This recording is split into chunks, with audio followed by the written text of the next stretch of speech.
PMO office के level पर मानसिक को तोड़फोड़ करने का कार्यक्रम बनाया गया, वो ऐसे ही नहीं बनाया गया, पीएमओ ऑफिस के लेवल पर बनाया गया।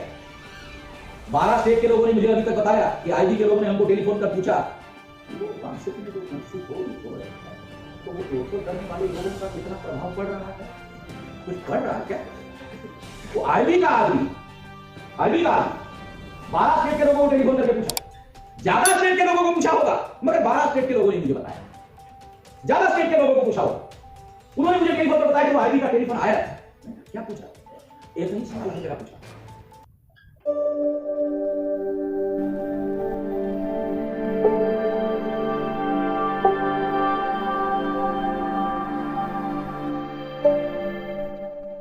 चार जाति ज्ञात है, वो ज्यादा से ज्यादा 1 या 2 जाति ज्ञात है।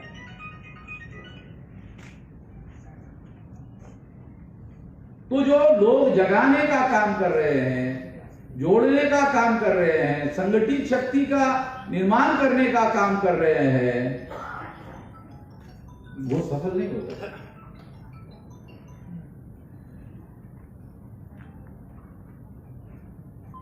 अगर ऐसा ही हुआ तो फिर वो सफल नहीं हो सकते। इस बात को ध्यान में रखा गया। तो इस बात को ध्यान में रखते हुए क्या किया गया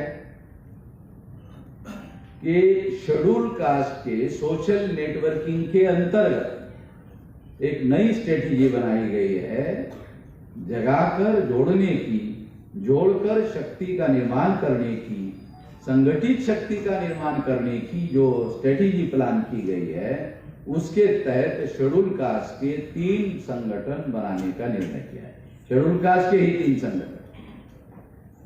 तो schedule caste federation, schedule caste का जो अपर लेयर है, सबसे ऊपर वाला जो लेयर है, उस लेयर के लोगों को जोड़ने का कार्यक्रम शेड्यूल कास्ट के फेडरेशन। क्योंकि शेड्यूल कास्ट फेडरेशन ये शब्द हमने इसलिए ले लिया कि बाबा साहब ने बनाया हुआ संगठन। 18, 19, 20 जुलाई 1942 को ये संगठन बाबा साहब अम्बेडकर ने बनाया।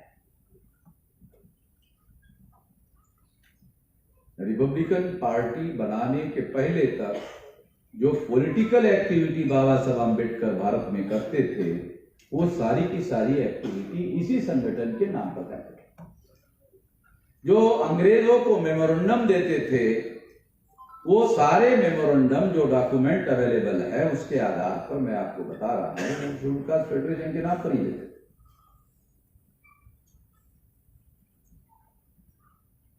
तो इस तरह से शेड्यूल कास्ट फेडरेशन का नाम जो है हमने वहां से लिया। मगर शेड्यूल कास्ट के 3 संगठन बनाने का हमने निर्णय लिया, तो दूसरा संगठन है शेड्यूल कास्ट का मोस्ट बैकवर्ड शेड्यूल कास्ट। ये schedule caste federation schedule caste का संगठन, तीनों संगठन शेड्यूल कास्ट के, मगर दूसरा संगठन है मोस्ट बैकवर्ड, अति पिछड़ी अनुसूचित जातियां। ये दूसरा संगठन बना। अब इससे क्या होगा? जो मोस्ट बैकवर्ड शेड्यूल कास्ट की जातियां है, अगर हमने उस नाम से संगठन बनाया तो क्या होगा? ये फील्ड वर्क उन्हीं जातियों में होगा, इन्विटेशन उन्हीं जातियों को जाएगा, फील्ड वर्क उनके ही बीच में होगा, एजेंडा उनका ही फिक्स होगा, सब्जेक्ट उन्हीं समस्याओं को ध्यान में रखते हुए बनाया जाएगा। तो परिणामतः जो शेड्यूल कास्ट के नाम से मीटिंग बुलाई जाती है, जनरली शेड्यूल कास्ट, तो जो जातियां आती नहीं है मीटिंग में, जब वो मोस्ट बैकवर्ड शेड्यूल कास्ट के नाम से संगठन बनाया जाएगा, उनके ही नाम से बनाया जाएगा, वही आएंगे। जिनके नाम से बनाया जाएगा वही आएंगे। अपर लेयर वाले तो इसलिए नहीं आएंगे, तो बोलेंगे कि ये तो हमारा नहीं है, और उसके नीचे वाले बोलेंगे तो ये भी हमारे लिए नहीं है, इसलिए नहीं आएंगे। तो जिनके लिए बनाया गया उनको ही इनविटेशन होगा, उनके लिए ही फील्ड वर्क होगा, उनका ही सब्जेक्ट होगा और उन्हीं भौगोलिक और सामाजिक क्षेत्र में कार्य होगा, लोग भी वही आएंगे। तो इससे फायदा क्या होगा? तो जनरल टर्म है शेड्यूल कास्ट की, उसके नाम पर जब हम मीटिंग बुलाते हैं तो मुश्किल से 2-4 जाति के लोग आते हैं, मगर ये schedule caste, most backward schedule caste के नाम से जब संगठन बनाया जाएगा तो स्वाभाविक रूप से जो लोग संगठन करने के प्रक्रिया के बाहर रह गए हैं उनको कॉन्शियसली संगठित करने का काम होगा और वो संगठित क्षेत्र के अंदर आएंगे, वो भी बाहर नहीं रहेंगे, रह नहीं पाएंगे, क्योंकि उनको हम जगाकर जोड़ने का स्पेशलाइज्ड कार्यक्रम बनाया। जैसी बीमारी है वैसा इलाज करने का सोचा। सभी के लिए एक ही इंजेक्शन लगाने का सोचा था, वो काम नहीं करा। सभी को एक ही इंजेक्शन लगाने का काम किया जा रहा था, उससे वो बीमारी खत्म नहीं हो रही थी। स्पेशलाइज्ड आइडेंटिफिकेशन किया और उसके लिए अलग से स्ट्रेटेजी प्लान की, तो मोस्ट बैकवर्ड शेड्यूल कास्ट के नाम से शेड्यूल कास्ट का ही दूसरा संगठन बन गया। हमारे लोग ये ध्यान रखने का कि जो लोग जाति मानसिकता के तहत काम करते हैं, अगर आपको फुले शाहू अंबेडकर की विचारधारा के तहत कोई संगठन काम करना है तो सबसे पहले आपको अपनी जाति मानसिकता से ऊपर उठना होगा। अगर आप अपनी जाति मानसिकता से ऊपर नहीं उठते हैं तो फिर आप ब्राह्मणवाद के अधीन रहकर ही काम करेंगे, तो उससे तो ब्राह्मणवाद ही मजबूत होगा। उसके विरोध में कोई रणनीति कारगर रूप से आप करने में कामयाब नहीं हो सकते। कॉन्शियस माइंड और अनकॉन्शियस माइंड, ये जो कास्ट नोशन है, ये अनकॉन्शियस लेवल पर आपके दिमाग में चला गया है और आप जानबूझकर कुछ काम करते हैं और कुछ काम जो अनकॉन्शियसली करते हैं वो भी जाति के लिए ही करते हैं। आपको पता ही नहीं चलता आप जाति के अधीन रहकर काम कर रहे हैं, तो आपको कॉन्शियसली करना होगा। जब हम करते हैं, अभी ये जो स्ट्रेटेजी हमने प्लान की, ये कॉन्शियस स्ट्रेटेजी है कि तमाम शेड्यूल कास्ट की जातियों को जगाकर जोड़ने का मामला है। केवल 1-2 जाति के लोगों को जगाकर जोड़ने का मामला नहीं है। जानबूझकर विचारपूर्वक योजना बनाकर करने का कार्यक्रम, कहने मात्र का काम नहीं है कि हम तमाम शेड्यूल कास्ट के लोगों के लिए काम कर रहे हैं। प्रैक्टिकल दिखना चाहिए, तो ये प्रैक्टिकल दिखने वाला, प्रैक्टिकल दिखेगा। तो एक मोस्ट बैकवर्ड शेड्यूल कास्ट का दूसरा फ्रंट शेड्यूल कास्ट के ही अधीन शुरू कर दिया गया, उसका एक अलग संगठन बनाया गया। 1703 जातियों में उन जातियों को आइडेंटिफाई किया जाएगा अलग अलग राज्यों में, और ये ध्यान रखा जाएगा कि जितनी जातियां उसके अंदर आती है उसके अंदर जाके काम करना। Okay, most backward schedule caste, ये दूसरा संगठन हो गया। एक ही शेड्यूल के अंदर रहने वाले तमाम अछूत शेड्यूल कास्ट कौन है? एक भूतपूर्व अछूत लोग। शेड्यूल कास्ट नाम बाबा साहब अंबेडकर ने सेकंड इंडिया एक्ट 1935 में दिया। ये बाबा साहब अंबेडकर का प्रयास। बाबा साहब अंबेडकर ने 1703 जाति के लोगों को एक नाम दिया, 1703 जाति के लोगों। ये 1935 सेकंड इंडिया एक्ट के तहत जो कानून बनाया गया है, सेकंड इंडिया एक्ट, उसके तहत गया। तो ये सारी भूतपूर्व अछूत जो जातियां है उनको शेड्यूल कास्ट कहा गया। तो जो अछूतों की दूसरी जातियां है मोस्ट बैकवर्ड शेड्यूल कास्ट, उसको जगाने और उसको जोड़ने का कार्यक्रम है मोस्ट बैकवर्ड शेड्यूल कास्ट। ये अलग संगठन बनेगा। जब बनेगा उसका नेतृत्व भी वही लोग करेंगे, उसका कार्यकर्ता भी वही लोग होंगे, उसका फंड भी वही करेंगे, उनका मीटिंग भी वही करेंगे, उनके भौगोलिक क्षेत्र में वही लोग काम करेंगे। सारा कुछ उनके हाथ में है, तो स्वाभाविक रूप से उनका नेतृत्व उभरेगा या उभारा जाएगा। जब वो नेतृत्व उभरेगा तो उनका सामाजिक, आर्थिक, राजनीतिक, सांस्कृतिक, धार्मिक हर प्रकार का जो जागरण है होगा, हर हालत में होगा। दूसरे करे या ना करे, वो खुद ही करेंगे। अपने लोगों को जगाने का भाव उनके अंदर होगा तो करेंगे।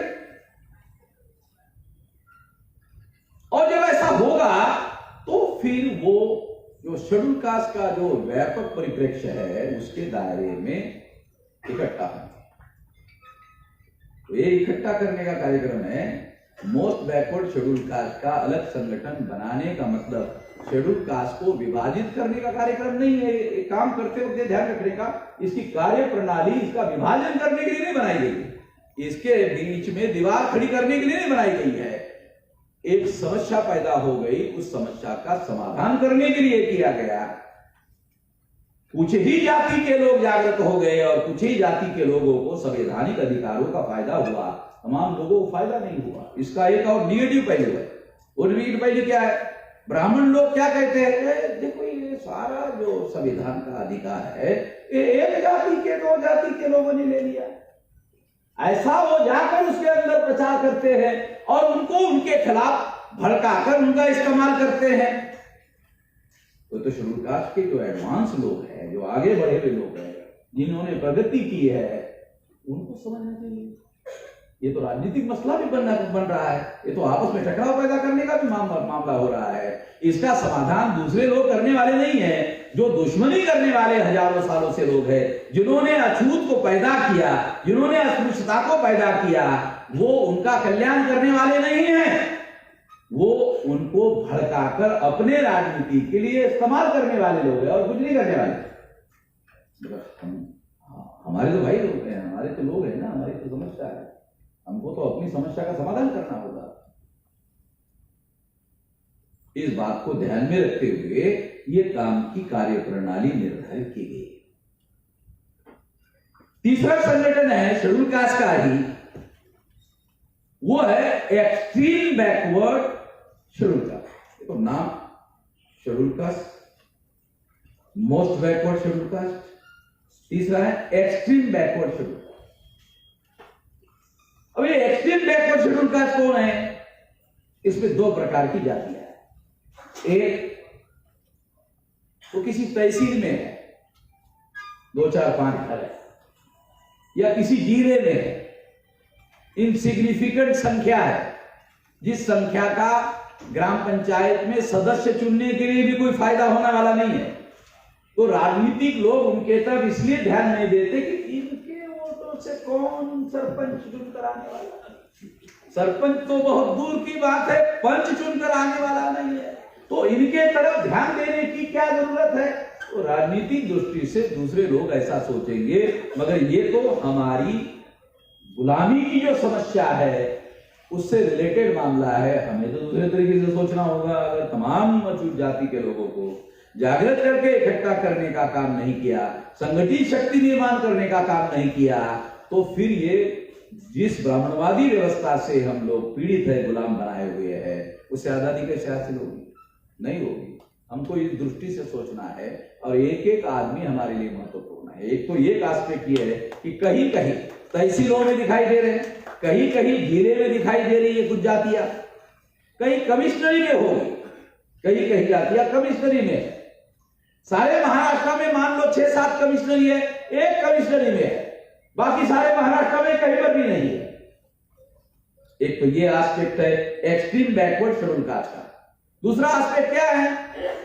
दूसरा एस्पेक्ट है रोजगार के क्षेत्र में ये जातियां जो संवैधानिक रिजर्वेशन है इसमें कहीं पर भी लगभग नहीं। आपको समझ में आना चाहिए, हमारे लोग हैं तो हमारी समस्याओं को तो हमको सही तरीके से आइडेंटिफाई करना चाहिए, सीखना चाहिए, समझना चाहिए कि ये रोजगार के क्षेत्र में, रिजर्वेशन के क्षेत्र में ये लोग आपको कहीं पर भी दिखाई नहीं देते। तो क्यों दिखाई नहीं देते? क्योंकि ये एजुकेशन के क्षेत्र में कहीं है नहीं। रोजगार के क्षेत्र में तो ये तब होंगे जब ये एजुकेशन के क्षेत्र में होंगे। एजुकेशन के क्षेत्र में क्यों नहीं है? क्योंकि ये किसी आंदोलन में ही नहीं है, किसी संगठित प्रयास में ही शामिल नहीं है। अब जब किसी संगठित प्रयास में ही शामिल नहीं है तो जागृत ही नहीं है। जब जागृत ही नहीं है तो उनको संवैधानिक अधिकार मिले हुए हैं ये कहने का, बोलने का, उसका उपयोग करने का और अपना हिस्सा लेने का, और दूर की बात है तो हमारे लोग। चौथा एस्पेक्ट ये है कि इनमें से एक्सट्रीम बैकवर्ड शेड्यूल कास्ट की जो जातियां है वो सारे देश भर में जो सफाई का काम हो रहा है, कोई शेड्यूल ट्राइब की जाति सफाई का काम करने के काम में नहीं। कोई मोस्ट बैकवर्ड क्लास की जातियां सफाई के काम में नहीं, ओबीसी की जातियां सफाई के काम में नहीं। ऑल इंडिया में सफाई का काम करने वाली जो जातियां है लगभग 29 जातियां है। ये 29 जातियां सारी की सारी शेड्यूल कास्ट की जो सफाई का काम करती है ऑल इंडिया में। तो ये 4-5 प्रकार का एस्पेक्ट है जिसको ध्यान में रखते हुए हमको एक्सट्रीम बैकवर्ड शेड्यूल कास्ट का संगठन बनाना है। जब आप ऐसा करोगे वही लोग आएंगे, उनका ही संगठन बनेगा, उनका ही कैडराइजेशन होगा, उनका ही लीडरशिप होगा, उनका ही रिप्रेजेंटेशन होगा, उनका ही नेतृत्व निर्माण होगा, तब जाकर के समस्या। लोकतंत्र में समस्या का समाधान होने का तरीका क्या है? समस्या का समाधान बाद में होता है, पहले समस्या एजेंडे में, नेशनल एजेंडे में आनी चाहिए। अगर समस्या नेशनल एजेंडे में आती नहीं है तो उसका कभी समाधान होने वाला नहीं है। और नेशनल एजेंडे में आने के लिए पर्याप्त एडिक्वेट जनसंख्या होना चाहिए। वो जनसंख्या सड़कों पर उतरनी चाहिए, वो आंदोलन करने वाले लोग होने चाहिए और उससे राजनीति पर असर पड़ना चाहिए। तब जाकर के राजनीति में रहने वाले लोगों को ऐसा लगना चाहिए कि इनकी वजह से 2-4 एमएलए की हमारी सीटें हार जाने वाली है। ऐसा जब तक नहीं लगेगा तब तक ये लोग सोचने वाले नहीं है, सोचते नहीं, तब तक उनका मामला नेशनल एजेंडे में आ नहीं सकता। ये ध्यान रखना जरूरी है। जब इनका एक्सट्रीम बैकवर्ड शेड्यूल कास्ट का संगठन बनेगा, एजेंडे में आएगा, संगठन होगा ना, फिर एजेंडे में आएगा। फॉर एग्जाम्पल, इसके पहले तक शुरू में आपने देखा होगा कि देश में मुसलमानों को राष्ट्रपति बनाने का रिवाज था। मुसलमानों का सपोर्ट लेने के लिए कांग्रेस वाले क्या करते थे? मुसलमानों को राष्ट्रपति बनाते। जब बामसेव का इमरजेंस हुआ और बामसेव के द्वारा सारे देश भर में शेड्यूल कास्ट के लोगों को आधार बनाकर सारे देश भर में संगठन बनाया गया और उसका संगठित शक्ति का प्रयोग हुआ, राजनीति में दिखाई दिया, तो शेड्यूल कास्ट के लोगों को संतुष्ट करने के लिए के.आर. नारायणन शेड्यूल कास्ट को राष्ट्रपति बनाया है। काल्पनिक नहीं बोल रहे, सारे नाम के साथ, एग्जाम्पल के साथ, हिस्टोरिकल एविडेंस के साथ बता रहा। दूसरा, भारत में पहली बार बामसेव के द्वारा राष्ट्रीय आदिवासी एकता परिषद नाम का संगठन आदिवासियों में आजाद भारत में राष्ट्रीय स्तर पर पहली बार 22 राज्यों में बना, राष्ट्रीय आदिवासी एकता परिषद। तो राष्ट्रीय आदिवासी एकता परिषद के लोगों ने हमारा राष्ट्रपति होना चाहिए मांगा है? नहीं मांगा, उन्होंने संगठन बनाया। तो वो लोग जो है संगठित नहीं होने चाहिए, उसके लिए उसका एक राष्ट्र ले लो, तुम्हारा राष्ट्रपति। आपको देश में क्या बदलाव हो रहा, हमारी वजह से छोटी छोटी चीजें नहीं बदल रही है, बहुत बड़ी बड़ी चीजें बदल रही है। और 10 साल में तो देश चलाने के लिए ही हम लोगों को तैयार होना है। 10 साल इस दिशा में हम लोग आगे बढ़ रहे। प्राइम मिनिस्टर पीएमओ ऑफिस के लेवल पर बामसेव को तोड़फोड़ करने का कार्यक्रम बनाया गया, वो ऐसे ही नहीं बनाया गया, पीएमओ ऑफिस के लेवल पर बनाया गया। 12 स्टेट के लोगों ने मुझे अभी तक बताया कि आईबी के लोगों ने हमको टेलीफोन कर पूछा कि वो मानसिक में जो टूट-फूट हो रही है, तो वो तोड़फोड़ करने वाले लोगों का कितना प्रभाव पड़ रहा है, कुछ पड़ रहा है क्या? वो आईबी का आदमी 12 स्टेट के लोगों को टेलीफोन करके पूछा, ज्यादा स्टेट के लोगों को पूछा होगा, मगर 12 स्टेट के लोगों ने मुझे बताया। ज्यादा स्टेट के लोगों को पूछा होगा, उन्होंने मुझे टेलीफोन पर बताया कि वो आईबी का टेलीफोन आया है। मैंने कहा क्या पूछा? एक ही सवाल हर जगह पूछा।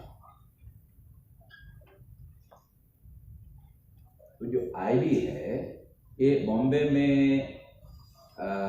जो 2006 या 2008 के दरमियान बहुत बड़ा पाकिस्तान के लोगों के द्वारा एक अटैक हुआ, ऐसा हुआ था 25 या 26 जुलाई के दौरान हुआ था। हाँ, नवंबर में मैं ऑस्ट्रेलिया में था, वहाँ टीवी पर देख रहा था। तो वही जब करकरे मैदान में गया तो मैंने अरे ये कमांडर इन चीफ मैदान में कैसे गया?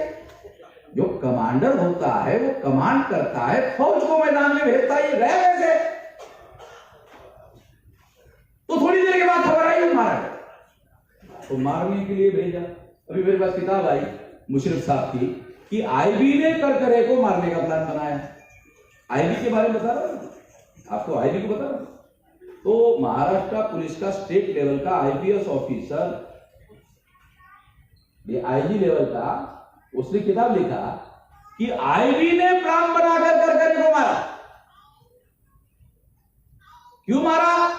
क्योंकि करकरे ने आरएसएस के लोगों ने भारत में बम ब्लास्ट करवाए, उसके डॉक्यूमेंट्री एविडेंस इकट्ठा की। पहला पुलिस अधिकारी था करकरे, जिसने आरएसएस के लोगों ने सारे देश भर में 50 या 60 जगह बम ब्लास्ट आरएसएस ने करा। मुशर्रफ साहब ने किताब का नाम लिखा भारत की सबसे बड़ा आतंकवादी संगठन आरएसएस। तो मैंने पूछा मुशर्रफ साहब को, आरएसएस ने ऐसा आपने किताब लिखा तो आपके खिलाफ केस दायर नहीं किया? आप कैसे कर सकते? मेरे पास सारे सबूत है आरएसएस के विरोध में, वो आतंकवादी संगठन है। अगर वो करते तो मैं उनको धन्यवाद देता, क्योंकि मैं सबूत के साथ हाईकोर्ट में पेश कर देता। तो केस उन्होंने मेरे खिलाफ कोई केस ही नहीं किया। अभी कुछ दिन पहले की बात है, तो मैंने कहा आपके वो किताब है क्या? तो उन्होंने मुझे किताब दिया सारे के सारे। तो आईबी में जो आरएसएस रिलेटेड लोग हैं, उन लोगों को माध्यम बनाकर करकरे को आईबी ने ही ऑर्डर दिया उसको मैदान जाने। ये भी एविडेंस मुशर्रफ साहब ने बताया। आईबी ने कहा, कौन से अधिकारी ने कहा, वो भी सारे नाम के साथ।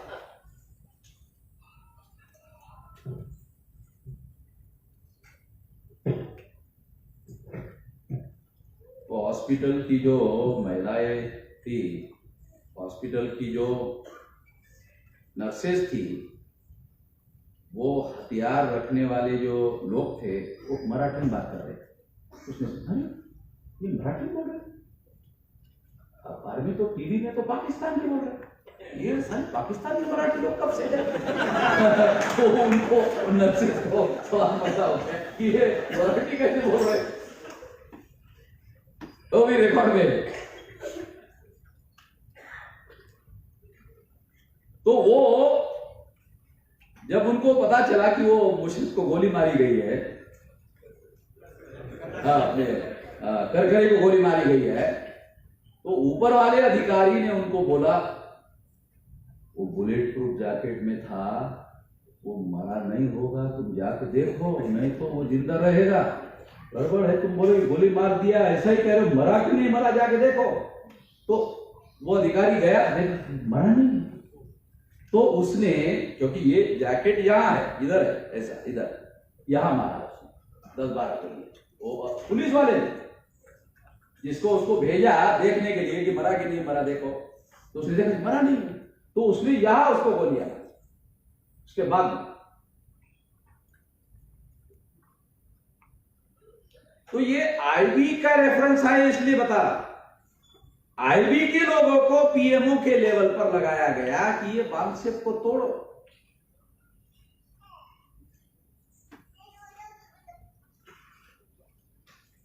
बांग्सेप को मैंने कच्चा नहीं बनाया।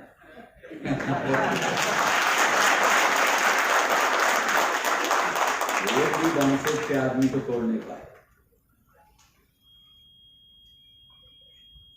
बांग्सेप ने होल टाइमर रखा, होल टाइमर बांग्सेप ने रखा, वो गया बांग्सेप नहीं रही।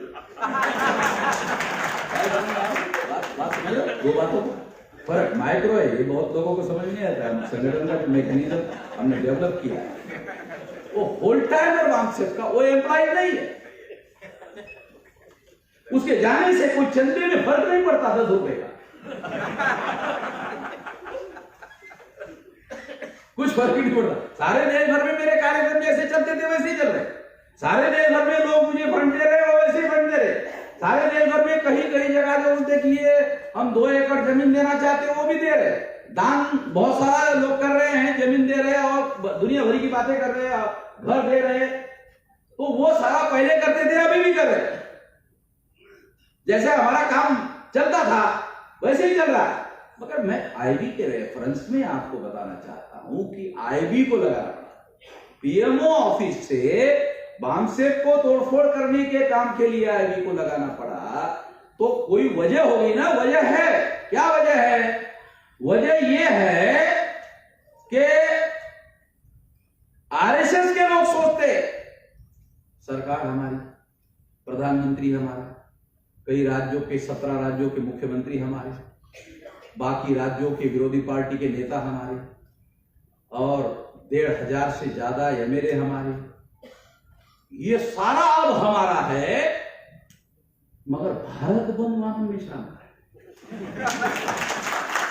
इतना सारा हमारा है, मगर भारत बंद मामले में शाम का है, तो दुख तो होता, दर्द तो होता होगा। तो सब कुछ हमारा है, भारत बंद हमारा नहीं है, फिर भी भारत बंद मामन में श्रम का हो रहा है, तो दर्द तो होता होगा, दुख तो होता होगा, तो स्वाभाविक बात है। तो जब स्वाभाविक उनको दर्द होता होगा तो वो लोग दुखी होकर उनको तोड़ने का प्लान बनाते होंगे। समझ में आ रही है?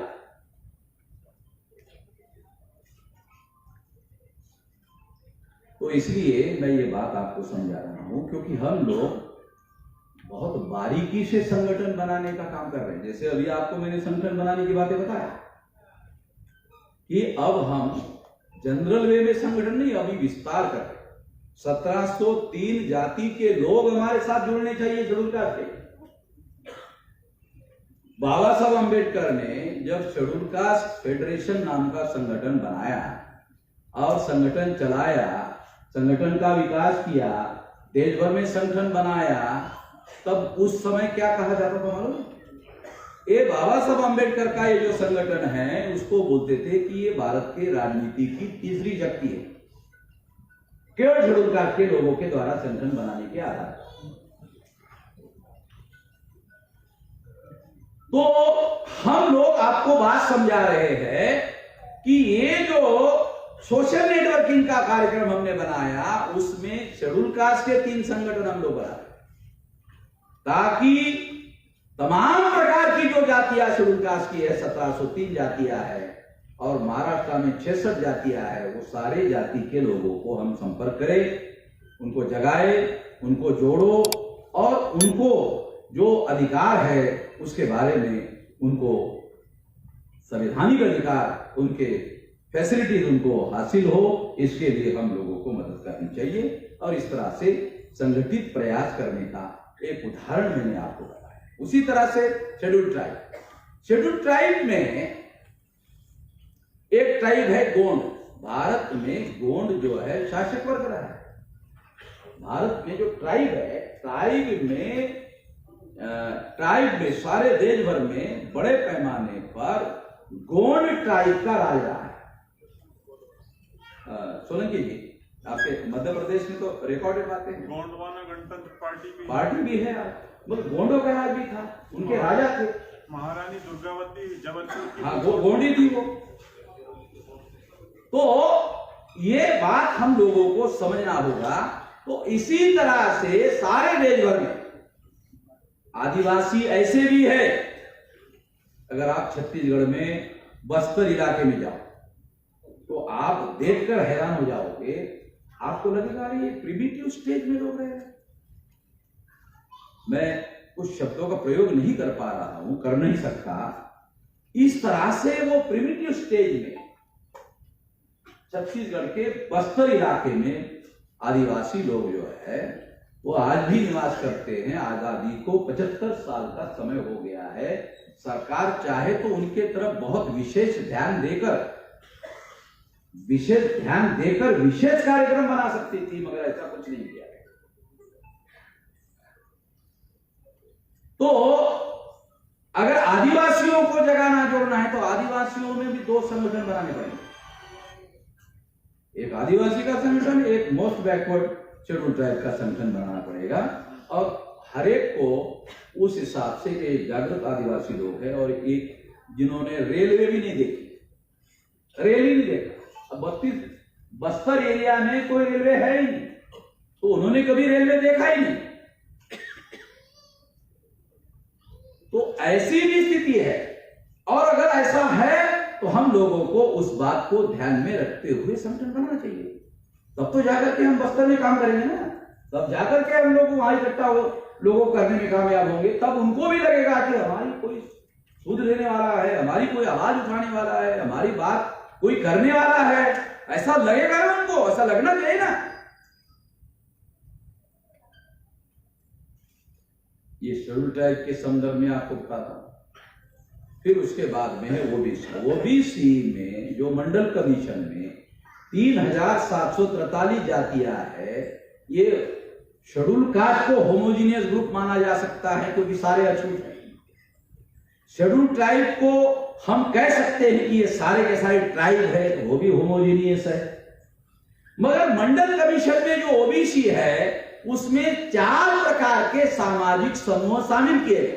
हैरान करने वाली बात, जो सरकार है वो कितना नाइंसाफ करने वाली सरकार है कि ओबीसी में 4 प्रकार के लोगों को शामिल किया गया। सबसे लोएस्ट लेवल पर नॉमिनेटेड ट्राइब के लोगों को ओबीसी में शामिल किया गया। अरे वो ओबीसी नहीं है, वो नॉमिनेटेड ट्राइब है।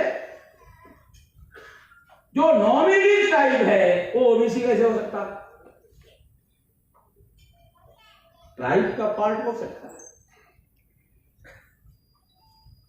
नॉमिनेटेड ट्राइब है तो ट्राइब का पार्ट हो सकता है, मगर उसे नॉमिनेटेड ट्राइब को मंडल कमीशन के ओबीसी के लिस्ट में जोड़ा। यानी ये भी ओबीसी और जो अपर लेयर है वो भी ओबीसी। तो इसको तो कुछ फायदा हो सकता है, मगर इसको तो ओबीसी के नाम पर किसी प्रकार का कोई भी फायदा होने वाला नहीं। उसकी बीमारी अलग है, तो उसका इलाज भी अलग करना चाहिए। उसके बाद में यानी नॉमिनेटेड ट्राइब के लोगों को ओबीसी के लिस्ट में डाला गया।